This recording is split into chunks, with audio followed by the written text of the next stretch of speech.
The Great Wheel by Robert Lawson. Chapter 3.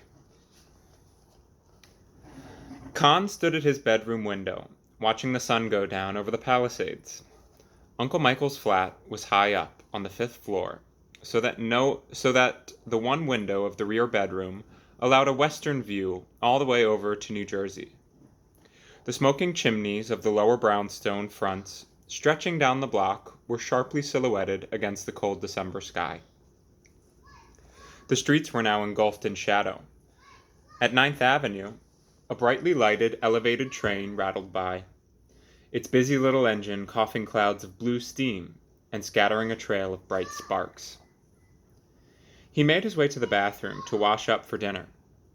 It was a great convenience, surely, the bathroom, with its marble-topped basin and its shiny zinc tub, set solidly in varnished matchboarding. As he turned up the Welsbach light and listened to its slight pop, he smiled to think how impressed he had been, on his first arrival, by all this grandeur, which he now took for granted. He certainly had been a greenhorn in those days, only 7 months ago to be sure, but at 18, one can cover a lot of ground in 7 months. It seemed like 7 years in some ways.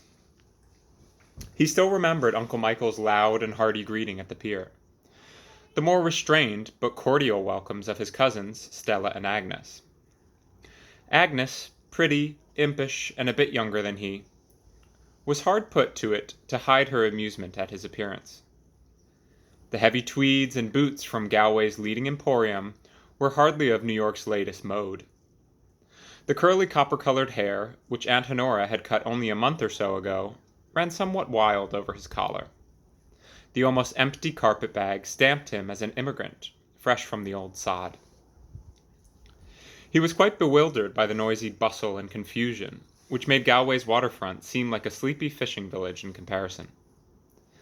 The tinkling bells of the horse cars and the clanging rush of the new cable cars contended with the eager shouts of the cabmen, porters, and hotel runners. Great drays rumbled and jarred on the granite block pavements. Newsboys in bootblack shrilled and fought. Uncle Michael shepherded Con and his cousins through the throng to a waiting fringe-top surrey. It was driven by a heavily mustached, derby-hatted individual, obviously a Giblin Company foreman. Uncle Michael climbed up beside him, and Con sat in the back seat between the girls. A rose between two thorns, Agnes giggled. Over to the avenue, Jim, Uncle Michael ordered, so the lad can see a bit of the city. As they swung into the stream of traffic on 5th Avenue, the girls primped a bit and sat up straighter. Uncle Michael lighted a cigar, gave one to Jim, and assumed the role of guide, pointing out the various stores and hotels, the churches, and the palatial homes of the well-to-do. Many of these explanations ended with the proud phrase, "Pavements, Curbing, and Drains" by the Giblin Contracting Company, Incorporated. "We are now approaching the residence of Mr. William K. Vanderbilt," he would announce with a wave of the cigar. "Excavation, Drains, Paving, and Curbing by the Giblin Contracting Company." Or, "West 34th Street, 1,548 yards of 6-foot brick arch sewer by Giblin Contracting Company."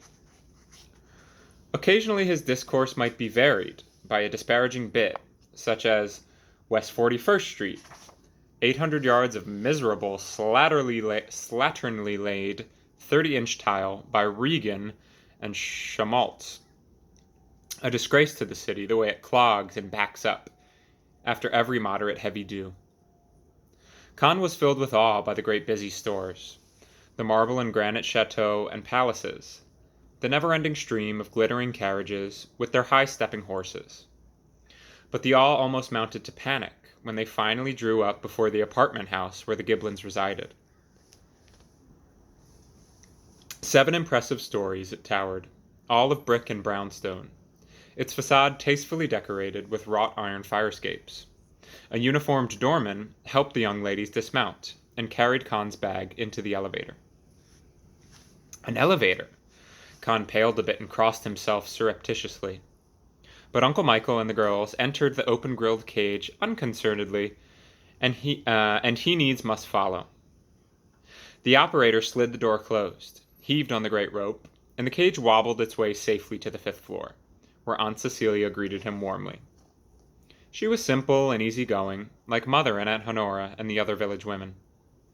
Wealth had not spoiled her, but it did have its drawbacks, for with a cook and housemaid to do everything, poor Aunt Cecilia found it hard to keep herself occupied, and was putting on weight much too rapidly.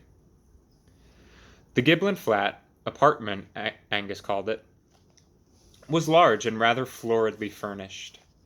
With the 4 younger girls away at the convent, it seemed almost overlarge.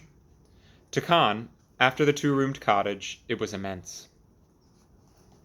Uncle Michael showed him his room, a small one at the back of the apartment, proudly initiated him in the mysteries of the bathroom, and cautioned him on the dangers of gas lighting. Never turn the flame too low if there's a draft. Careful of the lace curtains. If you smell gas, open the window, but never strike a match. And so forth. Con learned to manipulate the gas and the plumbing quickly and easily. In fact, he learned everything from the table manners to the ways of New York traffic quickly and easily. Uncle Michael had been right when he surmised that the blood of the Kilroys and the Giblins would produce a smart young man. But even he was astonished to discover how rapidly his nephew could grasp the details of his contracting business. Within a few short months, Con had familiarized himself with all the forms and uses of brick, tile pipe, stone masonry, and concrete that went into the building of sewers, drains, and paving. He was equally at home with the Mayo men in a deep, shored-up ditch, or with the engineers and draftsmen in the office. His glowing copper hair, roached now in the latest New York fashion, his broad freckled grin, and his eager youthful friendliness won him friends everywhere. Uncle Michael was delighted. An alderman in 10 years, I'm betting, at the rate he's going. He confided to Aunt Cecilia, and a partner in the Giblin Company in 5. A real Shylock, too, when it comes to driving a bargain. Only today he wheedled a barge load of brick out of one of them upriver Dutchmen for 10% less than I could have got it. And what's more, he made him like it. More and more, Uncle Michael grew to depend on his nephew. Con now had a horse and buggy of his own to visit the various jobs, and to drive in Central Park or about town of a Sunday. Often these Sunday rides took him over to the East River shipyard, where Martin Brennan worked. Martin was too much in love with his work to leave it for long, even of a Sunday. Seated on a box in the warm sun, gazing up at the towering masts of some great ship undergoing repair, he would point out and explain to Con the beauty and efficiency of its elaborate network of rigging. And Con, being a smart man, soon began to grasp the functions of all the myriad spars, shrouds, stays, braces, blocks, tackles, chains, rods, eye bolts, turnbuckles, and the 100 other things that went into the rigging of a ship. Or Martin might have to wave the newly finished Brooklyn Bridge. Or Martin might wave to the newly finished Brooklyn Bridge, whose huge towers dominated the whole skyline. One of the wonders of the world, he would declaim, and rightly so indeed, a masterpiece of rigging, that beautiful as any ship. He pointed out to Con how each graceful cable supported its true share of the tremendous weight, how each was proportioned to do its own task exactly, not a strand or a pound too much or too little. Many times they walked the broad promenade to Brooklyn, and back, while Martin explained the function of each cable, suspender, bridle, and girder. He showed how the great supporting cables ran over huge iron saddles at the tower tops, free to slide slightly as the long structure swelled or shrank from broiling sun or icy blast. "'Twere not for that," he exclaimed, "they'd have them towers tore down like the walls of Jericho in a month's time." As it is, she's strong as a mountain range. Strong but supple. Suppleness does it. The way she'll be standing handsome and useful when we're in our graves, and our children and their children after them. Occasionally, too, they would take a walk along First Avenue, or the Bowery, to watch the throng of Sunday strollers and the passing stream of carriages and cyclists. The new low-wheeled safeties were all the rage now, but a few elderly conservatives still stuck to the old-fashioned high-wheeled bicycle. "There you are, Con, me lad," laughed Martin, waving at an unusually tall one. "Surprised you've not acquired one of them contraptions, and you the dude you're getting to be. It would make your aunt's prophecy come true, surely, for there's no bigger wheel in all the world, that is, for the purpose of riding."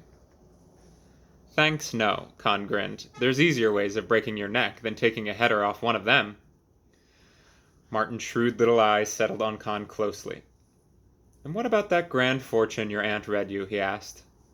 "Do you think you've gone far enough to the west now? Sure, you're doing well here, and you with a wealthy Uncle Fair, panting for you to become his partner, with a fine job and two pretty adoring cousins hanging on your every word and glance? Or have you still got your mind tied to that evening star?"